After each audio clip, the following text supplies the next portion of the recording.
I never imagined my 35th birthday would end with me hiding in my own pantry, hand clasped over my mouth to muffle my sobs, as I overheard my husband of 12 years and his secretary plotting to dismantle our marriage. The crystal champagne flute I'd been holding just moments before lay shattered at my feet, much like my heart and everything I thought I knew about my life with Ethan.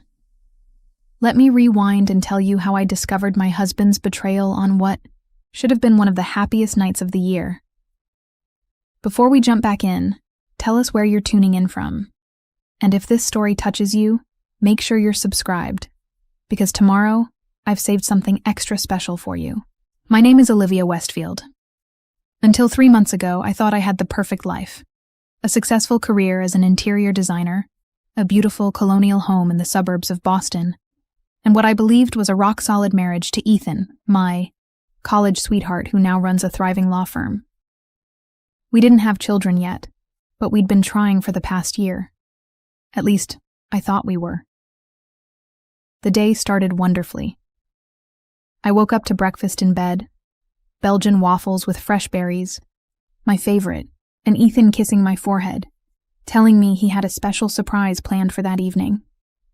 "Just be home by 6, he said, with that charming smile that had made me fall for him all those years ago at Northwestern. "And wear that emerald dress I got you for Christmas." I spent the day being pampered at my favorite spa, a gift certificate from my best friend Zoe, feeling lighter than I had in months.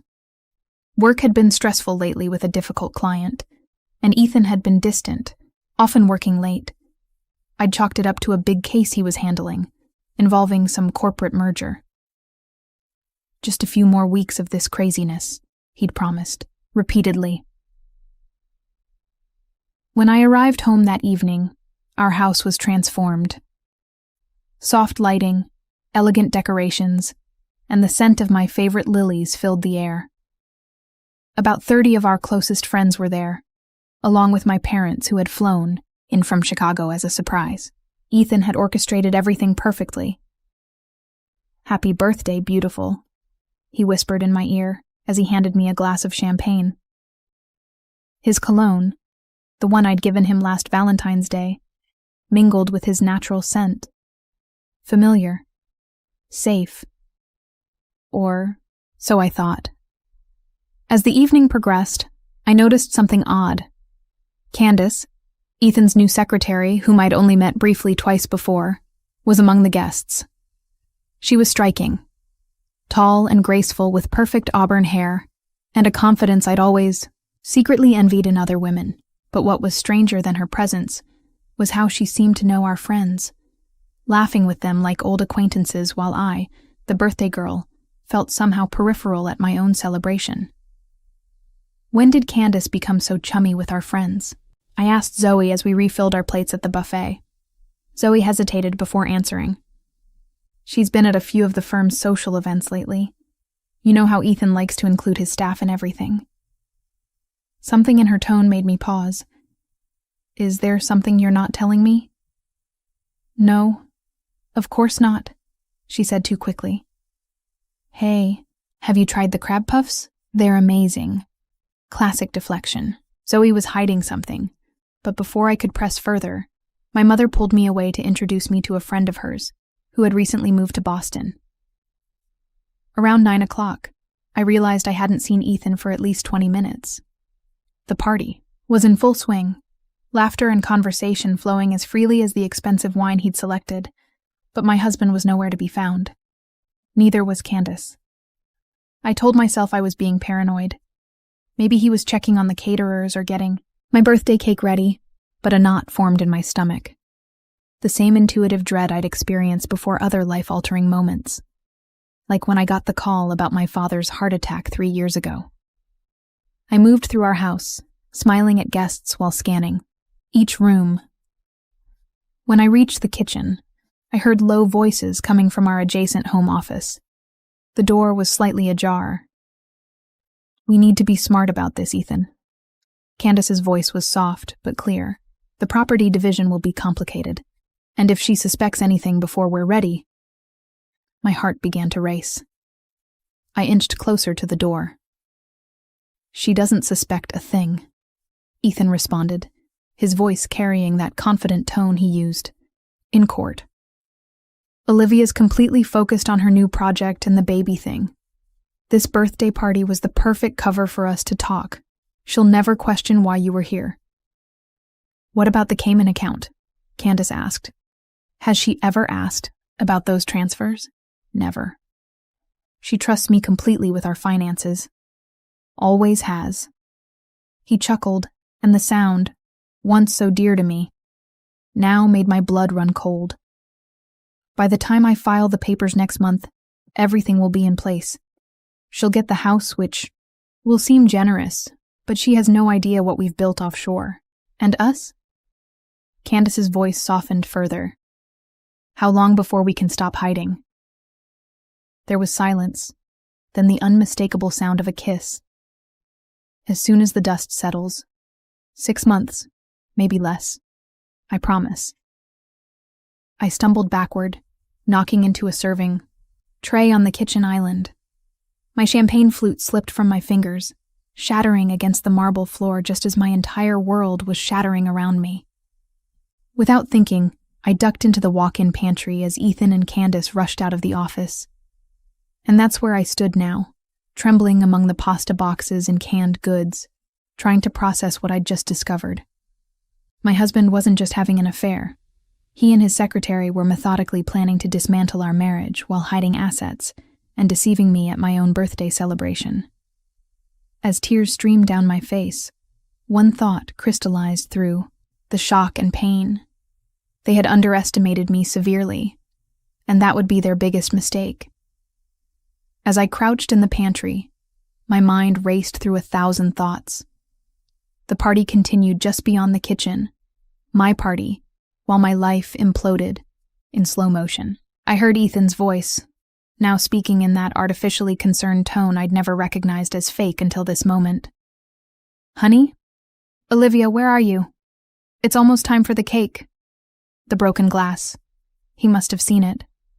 I took a deep breath, wiped my tears, and stepped out of the pantry, forcing my face into what I hoped was a casual expression. Sorry about that, I said, gesturing to the shattered champagne flute.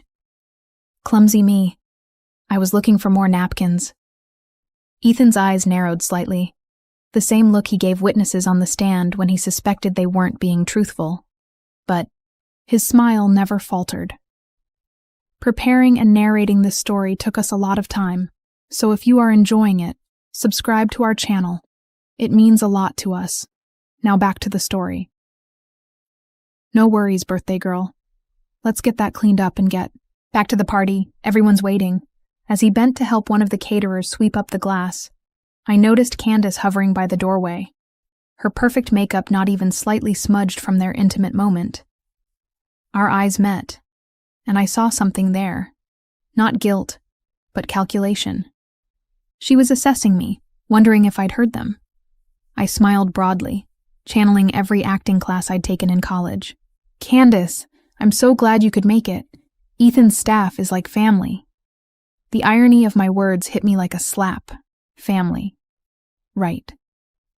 The rest of the evening passed in a blur. I blew out candles on a cake I couldn't taste, opened gifts I couldn't focus on, and thanked guests with hugs that felt mechanical. All while maintaining the performance of my life, the happy wife, oblivious to her husband's betrayal. After the last guest departed around midnight, Ethan wrapped his arms around me from behind as I pretended to tidy up the living room. Did you have a good birthday, beautiful? He murmured into my hair. I leaned back against him, revulsion crawling through me. The best, though I'm exhausted now. You go on up to bed. I'll finish cleaning. So considerate. What a thoughtful husband. Once upstairs, I sat on our bed, and methodically planned my next steps. I'd always been organized, detail-oriented. It's what made me successful as a designer. Now, those same skills would help me save myself. The next morning, I woke before Ethan and slipped downstairs, making coffee as usual. When he came down, hair still damp from his shower, I handed him his favorite mug with a smile. "Thanks for last night," I said. "It was perfect." He kissed my forehead. "You deserve it. Listen, I've got to run early today. That Brennan merger is in the final stages." The Brennan merger. Was that even real, or just another lie? "Will you be home for dinner?" I asked, keeping my voice light. "Don't count on it," he said, grabbing his briefcase. "Probably another late one. Don't wait up." As soon as his BMW pulled out of the driveway, I sprang into action. First, I called my office and told them I'd be working from home for the day. Then I began a systematic search of our home. In Ethan's home office, I found his computer password protected, as expected. But the filing cabinet yielded results. Bank statements showing regular transfers to an account I'd never seen before.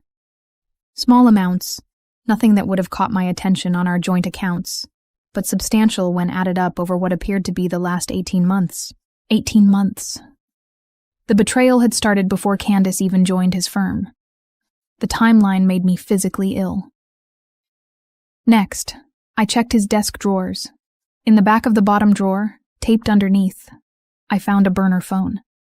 My hands trembled as I turned it on, revealing hundreds of text messages between Ethan and Candace, dating back over a year. Some were logistical, arranging meetings, discussing what they called the plan, but others were intensely personal, detailing romantic weekends I thought he'd spent at legal conferences and explicit messages that made my stomach turn. Tatsa. Text from 3 months ago stood out. "Oh, mentioned trying for baby again." I deflected. Cannot risk pregnancy complicating divorce. I'd thought we were building a future. He'd been systematically dismantling it. Around noon, I drove to our bank.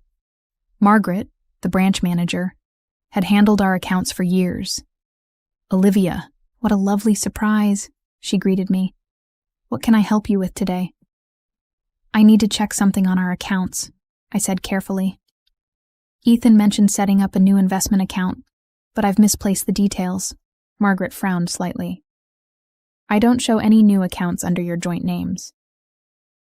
"What about accounts just in his name?" Her expression grew cautious. "I can only discuss joint accounts with you, Olivia. You know that." I leaned forward. "Margaret, I think something's wrong.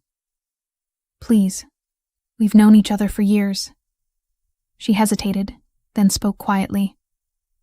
"I can't show you anything officially, but if you were to ask me if your husband had opened any individual accounts recently, I would have to say no." She paused meaningfully. "However, if you were to ask if he had been making regular wire transfers to an offshore account, that would be a different question." My heart sank. "How much?" "I can't say specifically, but hypothetically speaking, enough to buy a small yacht or a large house." I thanked her and left, my mind racing. On impulse, I drove to Ethan's law firm. The receptionist knew me well. Mrs. Westfield. What a surprise. Ethan's out at a deposition today. "Actually, I was hoping to see Candace," I said smoothly. "She helped organize my birthday party, and I wanted to thank her personally." "Oh, that's so thoughtful. But she's not in either. She and Ethan are both at that deposition. They left together this morning." Of course they did. Back in my car, I made a critical decision. This wasn't just about a cheating husband anymore. This was about financial fraud and elaborate deception. I needed professional help. I called Zoe. She answered on the second ring. "Hey, birthday girl, recovering from last night?" "Zoe, I need your brother's number." A pause. "Richard, why do you need a private investigator?" "Please, Zoe, it's important."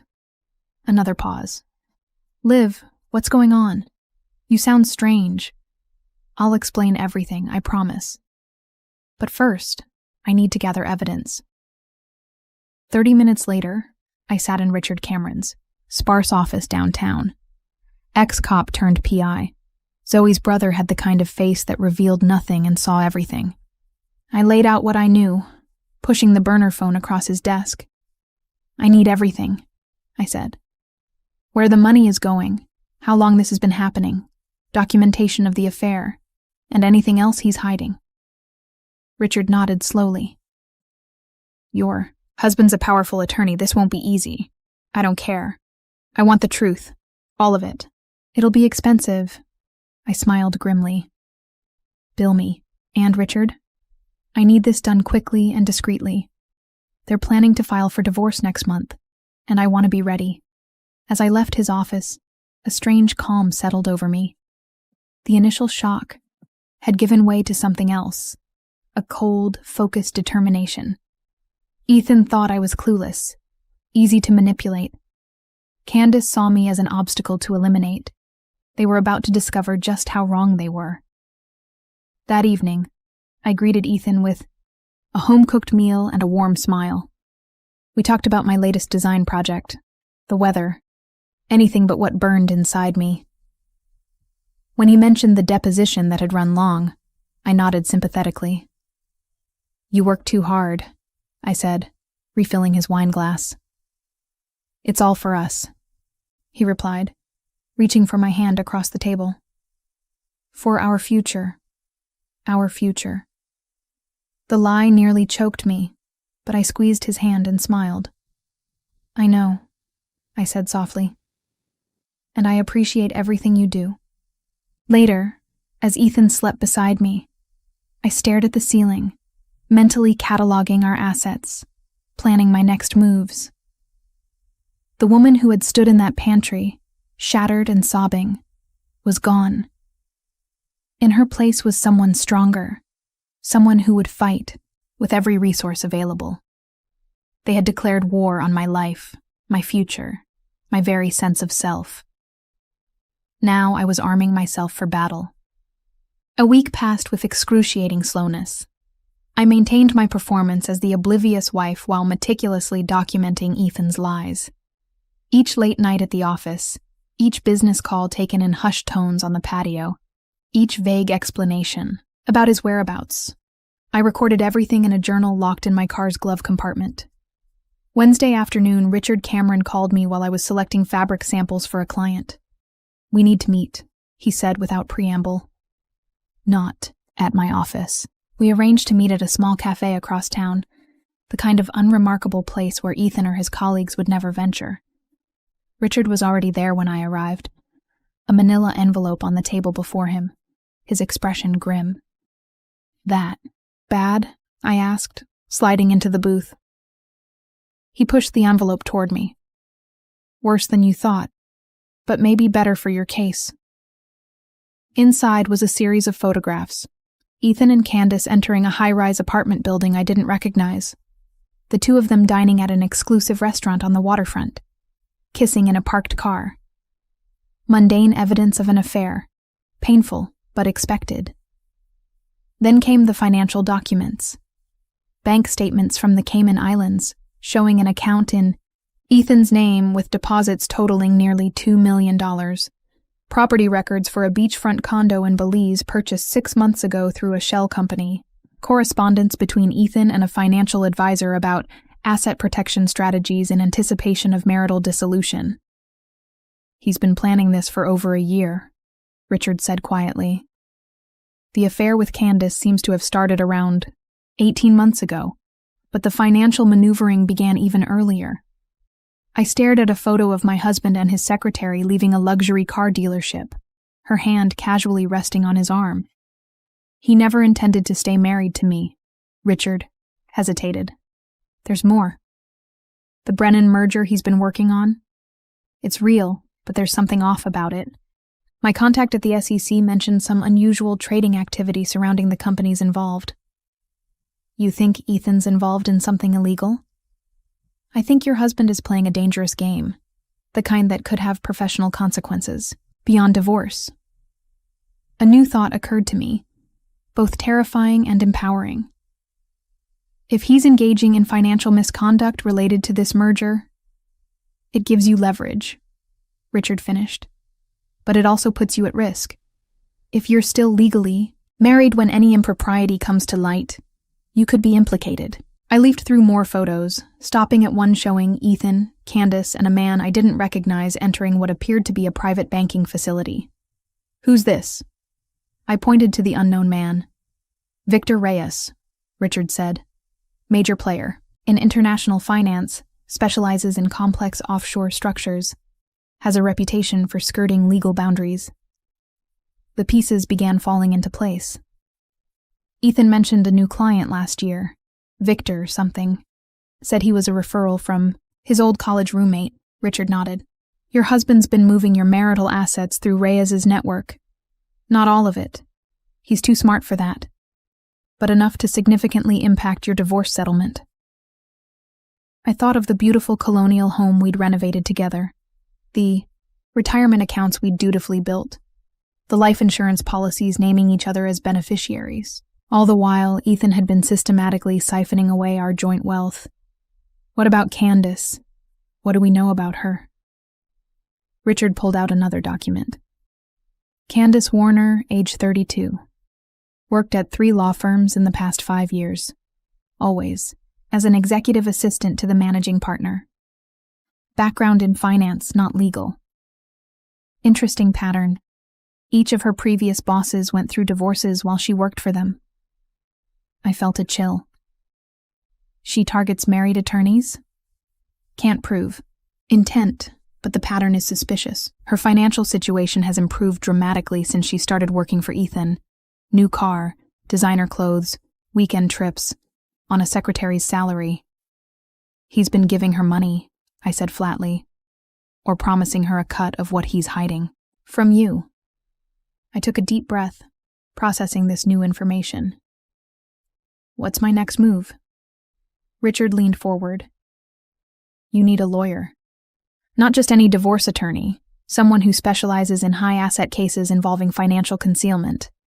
I know someone who'd be perfect. He wrote a name on a napkin, Elena Vasquez.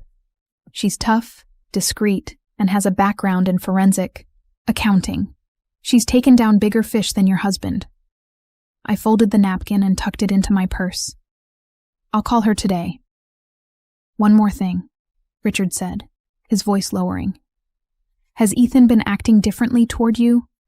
More attentive, perhaps, or more distant? I considered the question. Both, strangely. He's been bringing me small gifts, suggesting weekend getaways, but then disappearing for hours without explanation. Why? The timing of your birthday party is interesting. If he's planning to file next month, as you overheard, he might be creating a specific narrative. The devoted husband who tried everything to save the marriage before reluctantly filing for divorce. The calculated cruelty of it staggered me. He's building a case, while dismantling yours. Be careful, Olivia. Don't confront him yet. Don't give any indication you know. Back at home, I called Elena Vasquez's office from my car, still parked in our driveway. Her secretary scheduled a consultation for the following morning. That evening, Ethan surprised me by coming home early, carrying takeout from my favorite Thai restaurant and a bouquet of lilies, the same flowers he'd chosen for my birthday party.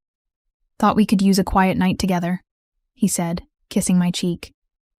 You've seemed distracted lately. Had I? I'd been so careful to maintain my facade of normalcy. Just busy with the Harrington project, I said, arranging the lilies in a vase. Their taste level and their budget are seriously misaligned. He laughed, the same warm laugh that had once made me feel safe. Now it sent a shiver of revulsion through me. Over dinner, he was unusually talkative, asking about my work, suggesting we plan a vacation for our anniversary in June. 3 months away. According to what I'd overheard, he planned to file for divorce next month. That sounds wonderful, I said, imagining what our lives would actually look like by June. Where were you thinking? Maybe that resort in Belize you've been talking about? Belize, where he'd purchased a secret condo. Was he testing me? Did he suspect I knew something? Perfect, I replied, forcing enthusiasm into my voice. Though, with your schedule, can you really get away? I'll make it work, he said, reaching for my hand across the table. "You're my priority, Olivia. You know that, right?" The blatant lie hung between us. I squeezed his hand and smiled. I've never doubted it. After dinner, he suggested watching a movie, pulling me close on the couch in a show of affection that felt rehearsed. As some romantic comedy played, I found myself studying his profile, trying to reconcile this man with the one I'd married. Had he always been this person, calculating, deceptive, capable of such elaborate betrayal? Or had something changed him? When he kissed me goodnight, I allowed it, fighting the urge to recoil. This too was part of my performance, perhaps the most difficult part. The next morning, I sat in Elena Vasquez's sleek downtown office, surrounded by views of the harbor. She was younger than I expected, perhaps early 40s, with sharp eyes that missed nothing. "Richard briefed me on your situation," she said after introductions. "I've reviewed the preliminary evidence he gathered. You were smart not to confront your husband." "What should I do next?" I asked. "First, we secure your financial position as much as possible. Open accounts in your name only. Gather all important documents, birth certificates, property deeds, insurance policies, tax returns. Make copies and store them somewhere safe, not in your home." She slid a notepad across the desk. "I need you to make a complete inventory of your assets, known and suspected. Everything from real estate to retirement accounts to that vintage watch collection your husband values so much. He'll notice if things start disappearing from our accounts," I pointed out. Elena's smile was razor sharp. "We're not going to clean him out. We're going to document everything while positioning you for what's coming. The element of surprise is our greatest advantage." She leaned forward. "From what Richard has uncovered, your husband isn't just hiding marital assets. He may be engaged in securities fraud related to this merger. That gives us leverage, but it also means we need to move carefully. I don't want to be implicated in anything illegal," I said firmly. "Of course not. Which is precisely why we need to act now. Maryland is an equitable distribution state, but judges take financial misconduct very seriously. If we can prove Ethan deliberately concealed assets..." "We have proof. Richard found the offshore accounts." "We have leads," Elena corrected. "What we need is documentation that will stand up in court. Your husband is an experienced attorney with connections. This won't be easy." She outlined a strategy that made my head spin with its complexity. Team members who would trace financial transactions, experts who would value our assets, investigators who would document the affair and any professional misconduct. "It's going to be expensive," she warned. "I don't care," I replied. "I want what's rightfully mine, and I want him to understand that I am not the pushover he thinks I am." As I left Elena's office, my phone buzzed with a text from Ethan. "Thinking of you. Dinner tonight? I can leave early." Another piece of his performance, the devoted husband creating a paper trail of affection and attention. I typed back, "Can't. Wait, I'll cook your favorite." Two could play this game of deception, and with Elena Vasquez and Richard Cameron on my side, I was finally learning the rules. 3 days after meeting with Elena, I received an unexpected call from Zoe while I was choosing paint samples for a client's sunroom renovation. "Are you somewhere you can talk privately?" she asked, her voice unusually tense. I stepped outside the design studio. "What's going on?" "I saw something last night. Something you need to know about." My stomach tightened. "I'm listening." "I was having dinner with Jacob at Maison Rouge. Her boyfriend was a financial advisor who frequented the upscale French restaurant for client meetings. Ethan was there in a private dining room. The door was open when I walked by to use the restroom. I closed my eyes, already knowing what was coming. With Candace? Yes, but they weren't alone. There were 4 other people, 3 men in expensive suits, and a woman with this striking silver hair. They were looking at documents, talking in low voices. I couldn't hear much, but I distinctly heard one of the men mention regulatory approval and insider concerns. The Brennan merger. It had to be. Did Ethan see you? No. I ducked away before anyone noticed me. Live the way they were acting. It felt wrong. Secretive. And why would Candace be in a high-level business meeting? She's his secretary, not his legal associate. I knew why. Candace was more partner than employee in whatever Ethan was planning. Did you recognize any of the others? One of the men looked familiar. I think he's been in the financial news. Older guy? Silver hair? Very tan? Victor Reyes, I said quietly. How did you know that? Zoe sounded surprised. It's complicated. Listen, I need you to text me the exact time and date you saw them, and if you remember anything else, any names, any snippets of conversation, write it down immediately. Olivia, what's going on? Are you and Ethan having problems? I hesitated. Zoe had been my best friend since college, but she was also connected to our social circle. If word got back to Ethan that I was asking questions. I can't explain right now, I said finally, but I promise I will soon.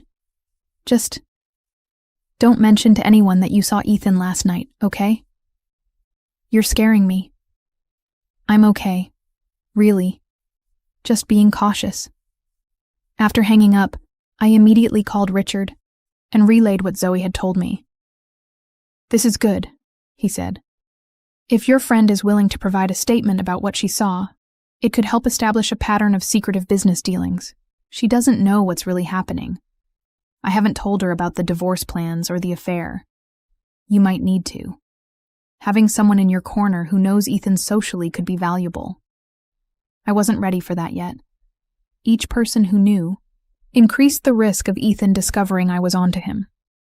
That afternoon, following Elena's instructions, I visited our safe deposit box at the bank, photographing every document inside: property deeds, insurance policies, our wills. As I sorted through the papers, I found something unexpected. A second passport in Ethan's name, issued by Panama. The issue date was just 8 months ago. My hands trembled as I photographed it. Why would Ethan need a Panamanian passport?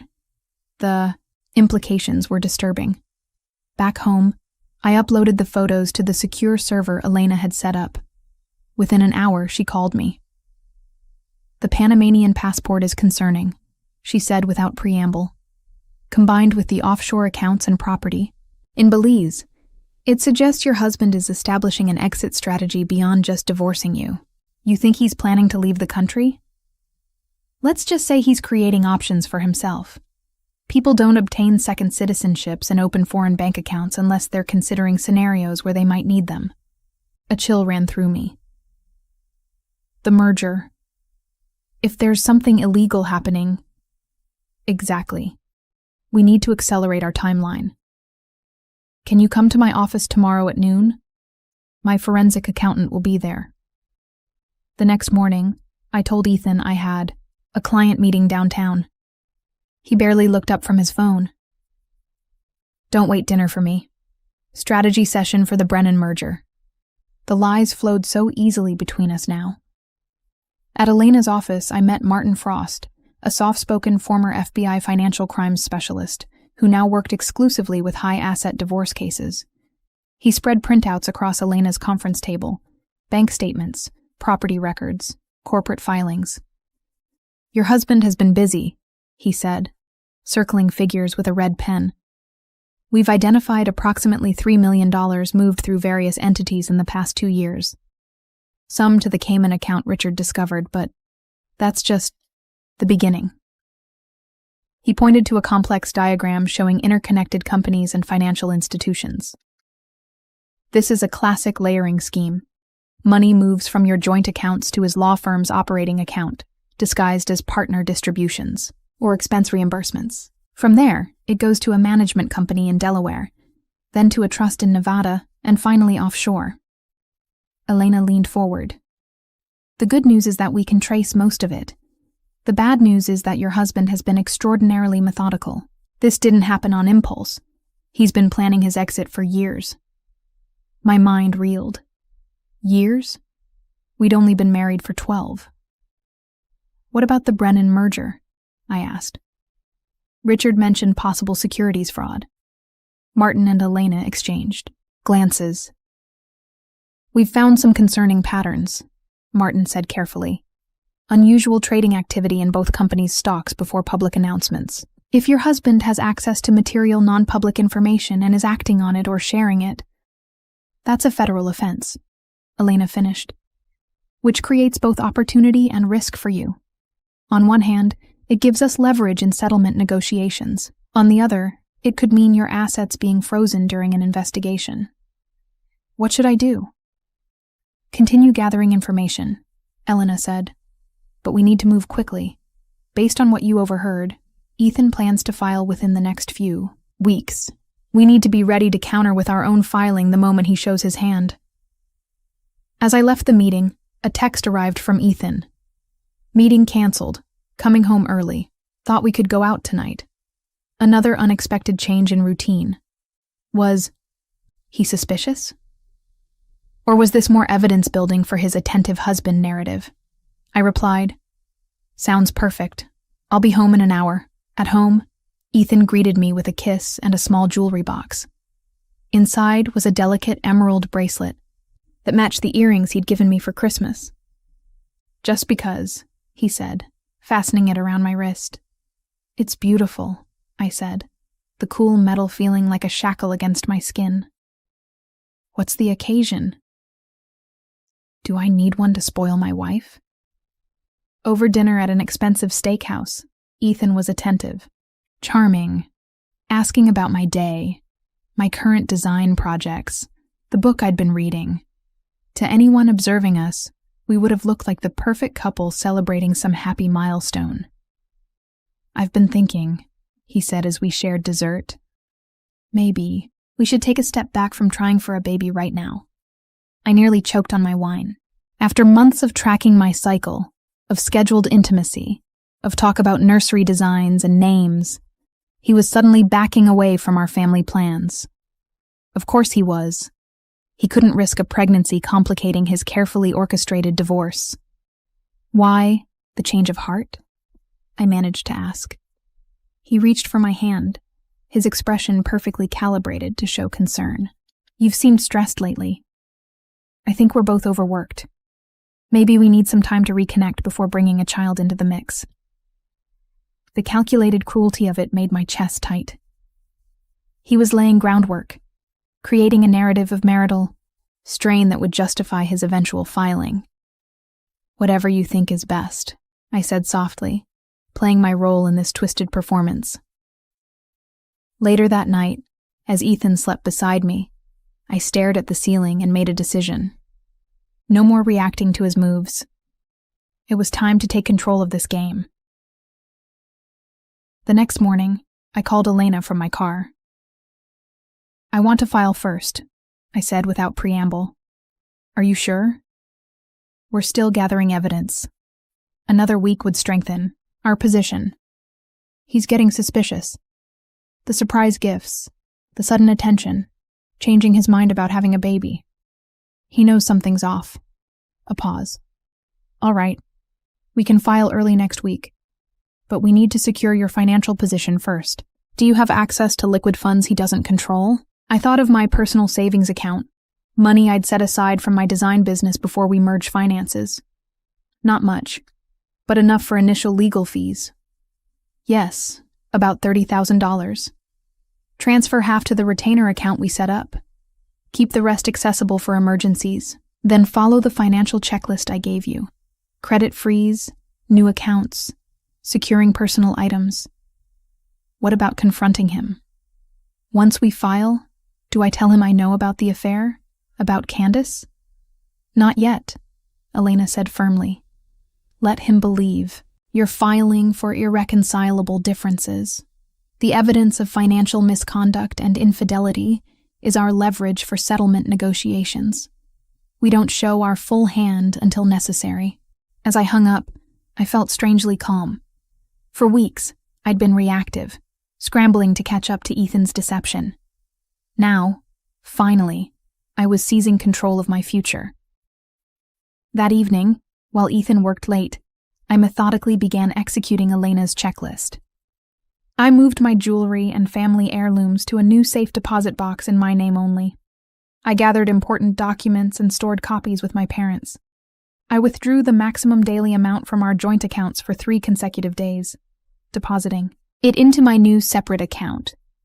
Each action was a step toward independence, toward dismantling the power he had held over me. As I worked, I realized something surprising. Beneath my anger and hurt, I felt something I hadn't expected. Relief.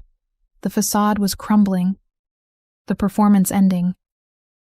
Soon, I would no longer have to pretend to love the man who had so methodically betrayed me. Monday morning arrived with a sense of finality. Elena had prepared all the necessary paperwork, and I was scheduled to meet her at the courthouse at 11 to file for divorce. The element of surprise would be our advantage. Ethan wouldn't know what hit him until he was served papers later. That afternoon, I'd barely slept, rehearsing what I would say when I finally confronted him, imagining the shock on his face when he realized I was not only aware of his betrayal, but had beaten him to the legal punch. Ethan left for work early, kissing my cheek and mentioning a lunch meeting with the Brennan team. Another lie to add to the collection. According to Richard's surveillance, Ethan and Candace had reservations at their favorite waterfront restaurant, the one I'd never been invited to. As I dressed for my courthouse appointment, selecting a tailored navy suit that made me feel powerful, my phone rang. It was Richard. "Change of plans," he said without preamble. "Ethan just entered the courthouse with his attorney, Jonathan Keyes. He's filing today." My stomach dropped. "He can't be. He told me he had a lunch meeting." "Well, he's definitely at the county courthouse. My contact just saw him." "Did he see Candace too?" "No, she's not with him. Just Keyes." I called Elena immediately, my hands shaking. "Ethan's at the courthouse now. He's filing today." Elena's calm voice steadied me. "That changes nothing except our timing. Be at my office in 30 minutes. We'll file our counterpetition immediately." As I grabbed my purse and keys, my phone buzzed with a text from an unknown number. "We need to talk. About Ethan. It's urgent. Candace." I nearly dropped the phone. Candace texting me? After everything they'd planned together? I showed the message to Elena when I reached her office. "It's a trap," she said immediately. "They're trying to establish some narrative where she warned you or where you became hostile. Don't respond." But curiosity gnawed at me. What if she's had a change of heart? What if she knows something we could use? Highly unlikely. Remember the pattern Richard found? Her involvement with other divorcing attorneys? This is her game. Elena was right, of course, but as her assistant rushed to complete our paperwork, a second text arrived. "Please, it's not what you think. Ethan isn't who you think he is, or who I thought he was." I showed Elena again. "Still think it's a trap?" I asked. She frowned. "Almost. Certainly. But..." She tapped her pen against her desk. "It could be useful to know what they're planning. If you meet her, it must be in a public place, with witnesses, and you should record every word." "Is that legal in Maryland?" "Single-party consent state. As long as you're part of the conversation, you can record it." Richard was less convinced. "It's too risky," he argued when I called him. "We don't know what game they're playing." But something in Candace's texts nagged at me. The urgency seemed genuine. Against both Richard's and Elena's better judgment, I arranged to meet Candace at a busy coffee shop near my design studio, neutral territory where neither of us would have the upper hand. Elena insisted on having one of her associates at a nearby table, plus Richard watching from outside. "Say nothing about our filing," she instructed. "Let her do the talking. Find out what she wants without revealing what you know." Candace was already waiting when I arrived, nursing a latte at a corner table. She looked different than she had at my birthday party, less polished, more anxious. The confident auburn-haired woman who had laughed with my friends now sat hunched, constantly checking the door. "Thank you for coming," she said as I slid into the seat across from her. I said nothing, just stared at her, taking in the dark circles under her eyes, the bitten nails, the slight tremor in her hands. "You must hate me," she continued when I didn't respond. "I don't blame you. What do you want, Candace?" My voice was steadier than I expected. She glanced around nervously before leaning forward. "Ethan's filing for divorce today." "I'm aware." Her eyes widened slightly. "How did you—" "Never mind. The point is, he's going to make it seem like it was your fault. He's got a whole story prepared about your emotional instability, your obsession with work, your reluctance to start a family." None of this was surprising. "Why are you telling me this?" She took a deep breath. "Because I made a mistake. A horrible mistake getting involved with him. And now I'm afraid." "Afraid of what?" "Of Ethan. Of what he might do when he realizes I've backed out." I studied her face, looking for signs of deception. "Backed out of what exactly? The affair? The divorce planning? The offshore accounts?" Her shock appeared genuine. "You know about the accounts?" "I know everything, Candace. About the affair, the money he's been hiding, the property in Belize, the Panamanian passport. I know about the meetings with Victor, Reyes. I know that you've been helping him plan this for months." She paled visibly. "Not months. Over a year. But that's not why I asked to meet you. There's something much worse happening." I waited, saying nothing. "The Brennan merger isn't legitimate," she said, her voice dropping to a whisper. "It's a fraud scheme. Ethan and Victor have been manipulating stock prices, trading on insider information. They've been using the law firm's client accounts to hide transactions. This aligned with what Martin had suspected, but hearing it confirmed made my blood run cold. "How do you know this?"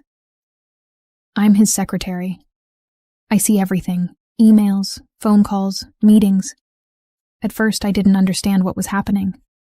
By the time I figured it out, I was already implicated." She twisted a napkin in her hands. 2 days ago, I overheard Ethan talking to Victor. The SEC is asking questions. They're worried about an investigation.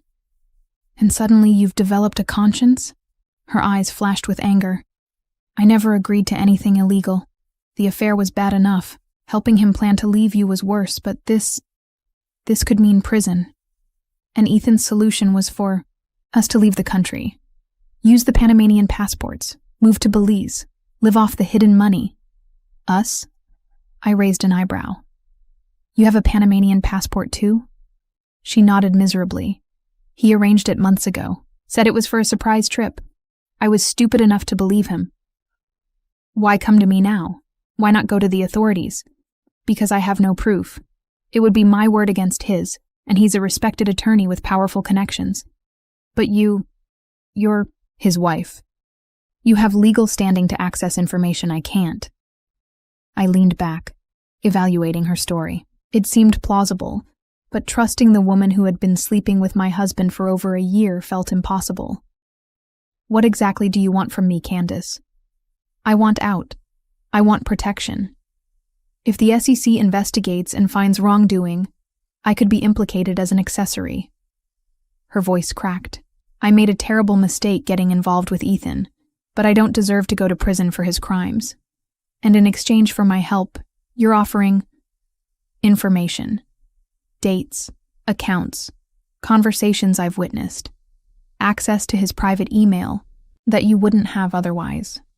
Despite my skepticism, this could be valuable. Elena had emphasized that evidence of financial crimes would strengthen my position in the divorce proceedings. "How do I know you're not recording this conversation for Ethan? Setting me up somehow?" She reached into her purse and removed a small, Flash drive, sliding it across the table. This contains copies of emails between Ethan and Victor discussing the stock manipulation. Emails that were never supposed to exist. Ethan usually deletes everything, but I've been making copies for months as insurance. It also has records of the offshore transfers and documents about the Belize property. I stared at the flash drive, not touching it. Why didn't you just take this to the SEC yourself? Because I'm named in some of the documents. As a beneficiary of one of the trusts, as a co-signer on an account. I need immunity, and I don't know how to get that without a lawyer, without help. Her eyes filled with tears. I know you have no reason to help me. What we did to you was unforgivable. But this is bigger than an affair or a divorce now. I finally picked up the flash drive, turning it over in my fingers.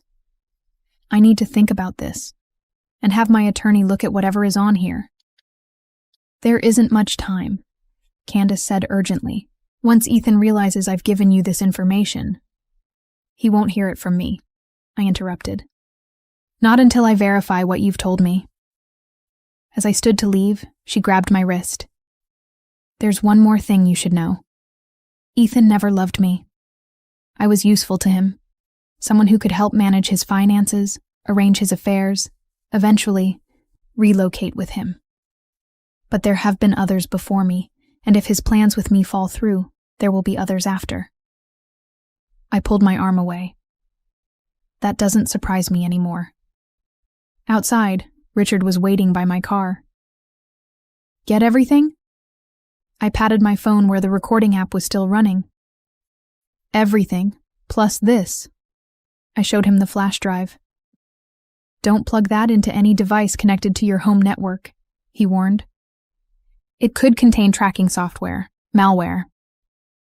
I'll have Elena's IT team check it first.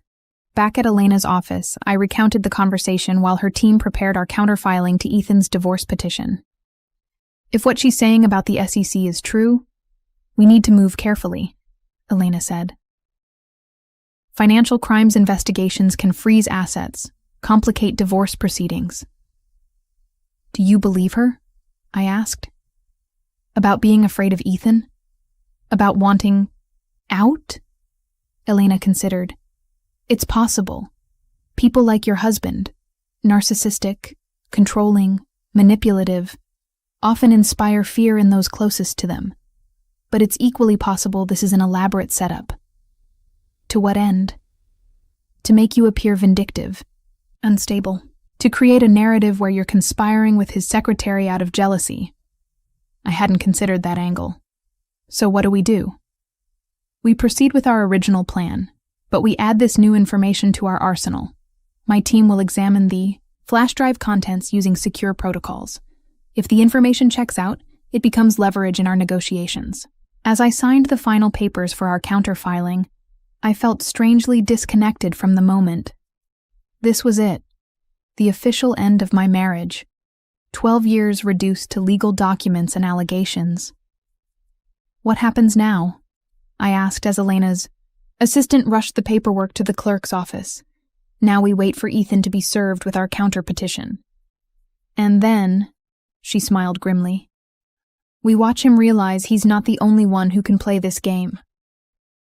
The papers were served to Ethan at his office late that afternoon. I wasn't there to witness it, but Richard's contact at the process server's office confirmed delivery. By the time Ethan arrived home that evening, I had transformed our living room into my war room, laptop open, documents spread across the coffee table, a glass of his expensive scotch in my hand. His key turned in the lock at precisely 7:42 p.m. I'd been checking my watch, counting down the minutes, rehearsing what I would say. The door opened, and there he stood, his perfectly tailored suit slightly rumpled, his face a mask of controlled fury. You filed a counterpetition. Not a question. His voice was dangerously calm. I took a deliberate sip of scotch. You filed first. Did you really think I wouldn't find out? How did you? He stopped, his gaze sweeping over the documents spread before me. Recognition dawned in his eyes as he spotted bank statements, property records, photographs. You've been investigating me. For weeks now. I set down my glass. Sit down, Ethan. We need to talk. He remained standing, his briefcase clutched, in a white-knuckled grip. There's nothing to talk about. The papers have been filed. The lawyers will handle it from here. The lawyers will handle the divorce, yes.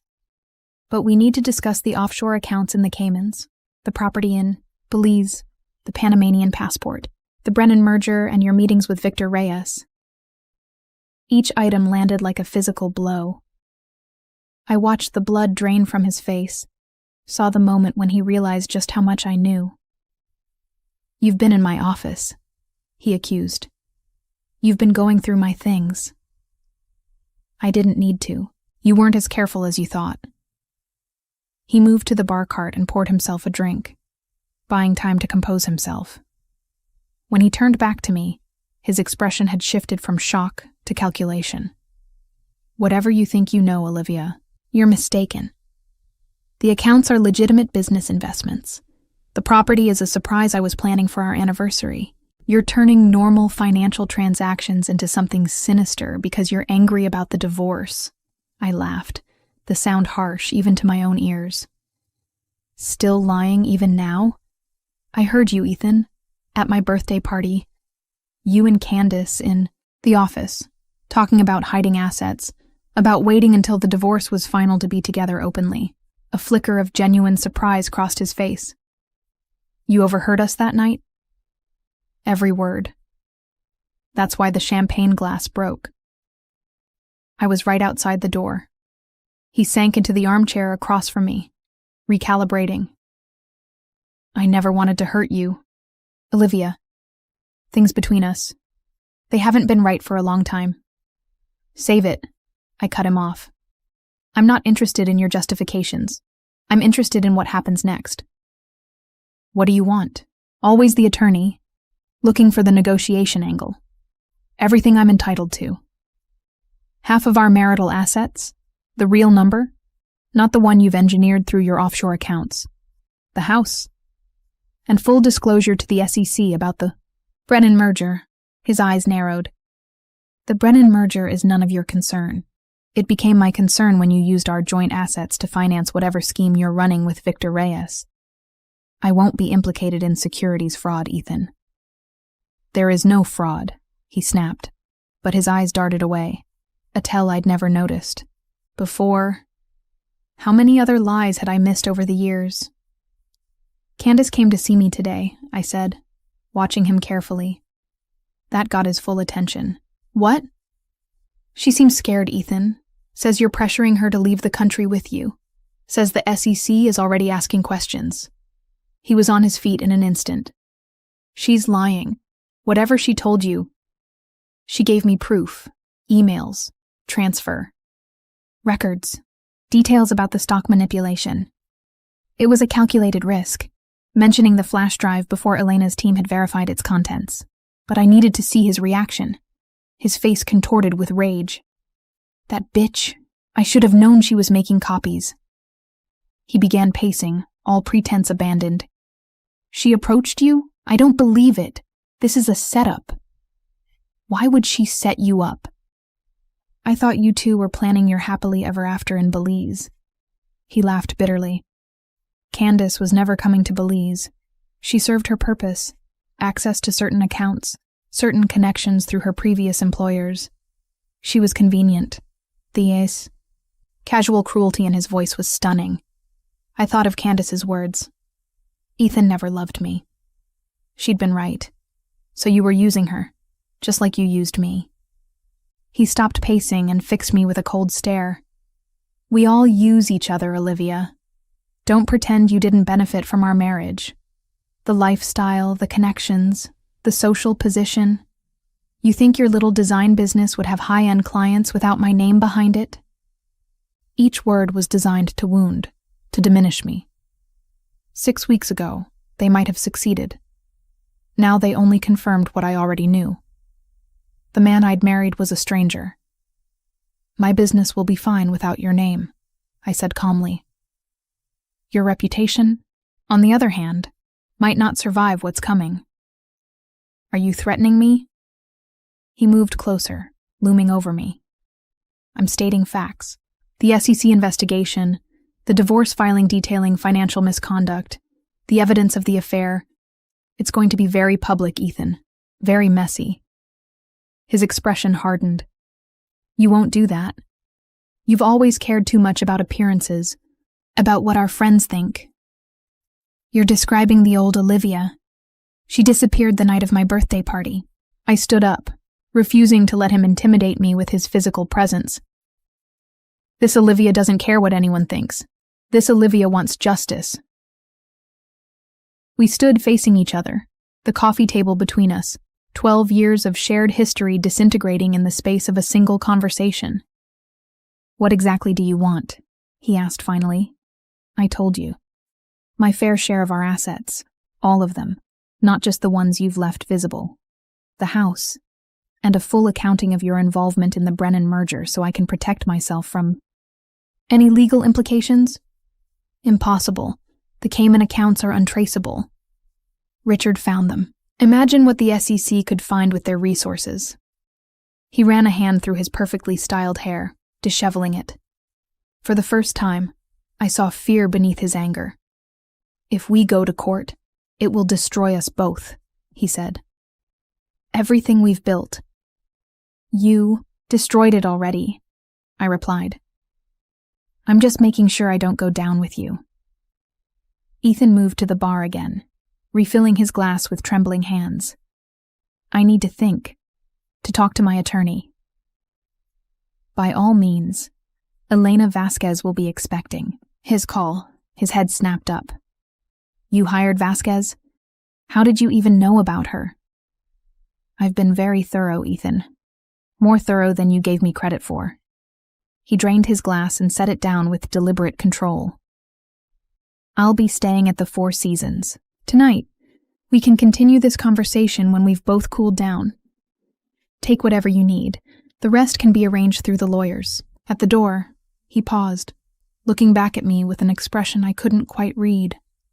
Regret? Respect? Perhaps just surprise that the woman he'd underestimated had turned the tables so completely. For what it's worth, he said quietly. I did love you, in the beginning. I met his gaze steadily. That's worth nothing now. After the door closed behind him, I sank back onto the sofa, adrenaline draining away, leaving me shaking. I'd done it, confronted him, stood my ground, refused to be manipulated by his lies or intimidated by his anger. The first battle in what would surely be a protracted war. I texted Elena. He knows. Staying at Four Seasons tonight. Mentioned? The SEC investigation, without me bringing it up, confirms Candace was telling truth. Her response came immediately. Well done. Security team arriving at your house in 30 minutes. Don't let anyone in until they get there. Change the locks tomorrow. I hadn't even considered security. The thought that Ethan might become dangerous hadn't crossed my mind. But of course Elena, who had handled hundreds of high-conflict divorces, would think of it immediately. As I waited for the security team, I poured myself another small measure of scotch and walked through our home. The home we'd renovated together, furnished together, filled with memories both real and apparently manufactured. Each room held echoes of the life I'd believed in, completely. The life that had been a carefully constructed illusion. Tomorrow would bring lawyers and forensic accountants, security consultations, and strategic planning. The war room would expand. The battle lines would harden. But tonight, in these quiet hours after the first confrontation, I allowed myself to mourn. Not for the marriage itself, which had clearly been broken long before I realized it, but for the woman I'd been, trusting, open-hearted, blind. That woman was gone forever, replaced by someone stronger, more cautious, more determined. As I studied my reflection in the window, tears streaming unchecked down my face, I made myself a promise. I would emerge from this not just intact, but victorious. Ethan had underestimated me for the last time. The security team arrived exactly when Elena said they would. 2 stoic men who silently installed temporary cameras and swept the house for listening devices. They found nothing, but their thorough inspection left me unsettled. Had it really come to this? Needing protection in my own home against the man I'd shared a bed with for 12 years? I barely slept that night, despite the sedative Elena had suggested I keep on hand. Every creak of the house, every passing car headlight that swept across my bedroom ceiling made me tense. When morning finally arrived, I felt hollow-eyed but resolute. My first call was to a locksmith, who arrived by a.m. My second was to Zoe. "I need to see you," I said when she answered. "There are things I haven't told you, things you need to know." "Liv, you're scaring me. Are you okay? Is it Ethan?" "I'm safe," I assured her. "But yes, it's about Ethan. Can you come over?" 2 hours. Later, we sat in my kitchen as I laid out the whole story. The birthday party revelation, the affair with Candace, the offshore accounts, the SEC investigation, the divorce filings. Zoe listened in stunned silence, her coffee growing cold between her hands. "That son of a bitch," she whispered when I finally finished. "All this time, I knew something was off about Candace at your party, but this? Securities fraud? Hidden. Assets? It's like a movie." "Unfortunately, it's my life," I said, attempting a weak smile. "Why didn't you tell me sooner? I could have helped, I could have been compromised," I finished for her. "Ethan's friends with Jacob. If you'd started acting differently around him, if you'd accidentally let something slip." She reached across the table and squeezed my hand. "I understand. But I'm here now. What can I do?" "Be my witness," I said. "For the things you've seen, like Ethan and Candace at Maison Rouge with Reyes, and just be my friend. The next few months are going to be brutal." "I'm not going anywhere," she promised. "And neither is Richard. He may be my annoying big brother, but he's the best at what he does." After Zoe left, I drove to Elena's office for a strategy meeting. Her contemporary conference room was filled with her team: the forensic accountant Martin, a cybersecurity specialist named Alicia, who was analyzing the flash drive from Candace, and 2 paralegals documenting everything. "The contents of the drive are legitimate," Alicia reported, pulling up files on a secure laptop. Emails between Ethan and Victor Reyes discussing artificially inflating stock prices before announcement of the merger. Records of payments to financial journalists to publish favorable analyses. Trading records showing purchases of options before public disclosures. "Enough to interest the SEC?" Elena asked. "Enough to get someone indicted," Martin replied grimly. "The question is whether Candace is coming clean out of genuine fear or setting up a different play." "Does it matter?" I asked. "The evidence is real." "It matters for how we proceed," Elena explained. "If she's genuinely frightened and cooperating, she could be a valuable witness. If she's playing both sides, we need to insulate you from whatever trap she's setting." My phone buzzed with a text from an unknown number. "Need to meet again. E knows I spoke to you. Not safe at my apartment." "See," I showed Elena the message.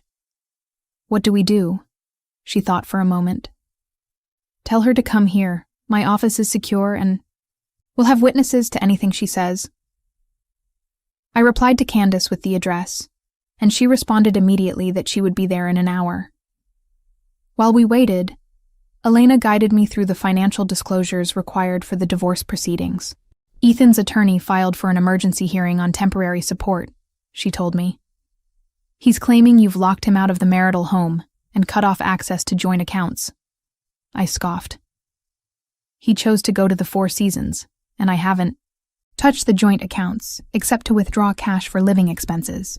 It's a standard tactic, paint you as vindictive and unreasonable. We'll counter with evidence of his financial misconduct. Judge Wallace is presiding, and she doesn't tolerate hidden assets. When Candace arrived, she looked even more disheveled than at our coffee shop meeting, hair hastily pulled back, minimal makeup, wearing jeans and a wrinkled blouse instead of her usual polished appearance. "Thank you for seeing me," she said, glancing nervously around the room full of strangers. "These are all members of my legal team," I explained. "Whatever you have to say can be said in front of them." She nodded, clutching her purse tightly. "Ethan came to my apartment last night after leaving your house. I've never seen him like that before. Furious, but cold with it. He demanded to know what I'd given you." "And what did you tell him?" Elena asked. "The truth. That I'd shared emails and financial records. She swallowed hard. "He threatened me. Said if I testified against him, I'd regret it. That he had evidence I was equally complicit in everything." "Are you?" Martin asked bluntly. "Complicit?" Candace looked down at her hands. "I signed documents he told me to sign. I made arrangements he asked me to make. I didn't ask questions for a long time because I didn't want to know. By the time I realized what was happening, I was already implicated." "Did he threaten you physically?" I asked, surprised by my own concern for the woman who had been sleeping with my husband. "No. Ethan doesn't get his hands dirty that way. But he made it clear that if he goes down, he's taking me with him.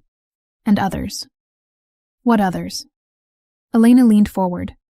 "Other partners at the firm who looked the other way. Financial advisors who facilitated transactions. Victor Reyes, of course. It's a whole network, and Ethan has insurance on all of them." Elena exchanged glances with Martin. "This is beyond a divorce case now. The SEC needs to hear this."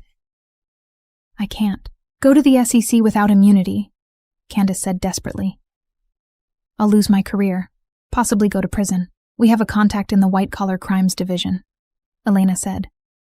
"If you're willing to be a cooperating witness, they might be amenable to reduce charges or immunity, depending on your level of involvement." Candace looked at me, her eyes pleading. "I never meant for any of this to happen. The affair. It was wrong. And I'm sorry for the pain I caused you. But I never signed up for fraud." I studied her face, searching for deception but finding only fear and regret. "I believe you," I said finally, "but that doesn't mean I forgive you." "I don't expect forgiveness," she said quietly. "Just a chance to make this right." The meeting continued for another hour, with Candace detailing Ethan's plans, the extent of the financial misconduct, and the names of others involved. By the time she left, escorted by one of Elena's security contractors to a safe location, we had a much clearer picture of what we were dealing with. "This is no longer just about your divorce," Elena told me after Candace departed. "This is a federal securities case waiting to happen. The question is, how do we leverage this to protect your interests while ensuring you remain legally clear of any wrongdoing?" "I don't care about the money anymore," I said, surprising myself with the truth of it. "I just want out, clean, unimplicated, free to rebuild my life." "The money is still important," Martin countered. "Not just as your rightful share of marital assets, but as security for your future. Don't let your desire for a quick exit lead you to concede what's rightfully yours." As I drove home that evening, I realized how dramatically my priorities had shifted in just a few weeks. The beautiful home I'd once cherished now felt tainted. The social circle we'd cultivated felt hollow. Even my design business, once a source of such pride, seemed somehow diminished by its connection to Ethan's name and network. Perhaps, I thought, as I pulled into the driveway, it was time to consider a completely fresh start. New home, new focus for my business, maybe even a new city. The thought was simultaneously terrifying and exhilarating. Inside, I found a bouquet of lilies on the porch, the same flowers from my birthday party, the same flowers Ethan had brought home that night after my meeting with Elena. The card read simply, "This isn't over. E."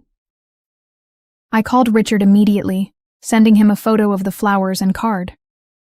Within minutes, a security contractor arrived to review the camera footage, confirming that a florist's delivery person had dropped them off.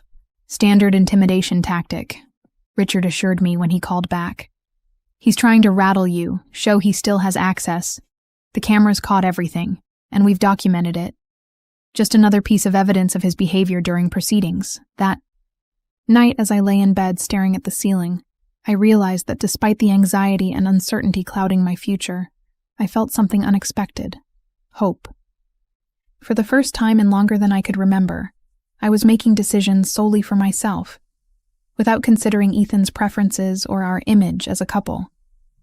Tomorrow would bring more meetings, more legal maneuvers, more evidence to sort through. But it would also bring me one day closer to freedom from the elaborate deception that had been my marriage, and that was worth fighting for. Up next, you've got 2 more standout stories right on your screen. If this one hit the mark, you won't want to pass these up. Just click and check them out.